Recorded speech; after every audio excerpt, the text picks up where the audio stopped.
I'm sorry I'm rushing this, but guys, I can prove that the Big Bang, evolution, human history, and Genesis go right along perfectly, beautifully, especially if you give me more time. 13.8 billion years ago, in the beginning of our universe, it sprouted from a seed, the smallest seed, to grow into the greatest tree.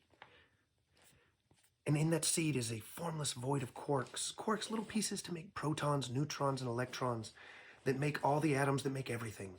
Okay, it's also got all the pieces of the dark matter that whenever this thing gets too big and it freezes, the dark matter is going to eat everything as it collapses to make a seed again, to let it start all over.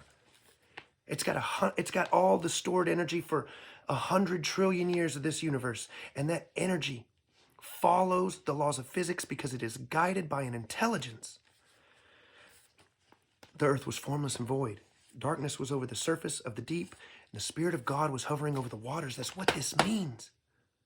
And the Spirit of God over the waters is what's happening right here in our pineal gland, where our consciousness resides. God had a thought, and that thought made the bang happen, that made all the energy start working, that made all the protons, neutrons, and electrons start forming, hydrogen and helium, that made the dark matter start getting ready to tear everything up already. And that hydrogen and helium formed our first stars. Let there be light. You manifest the same way this light does. I can explain that too.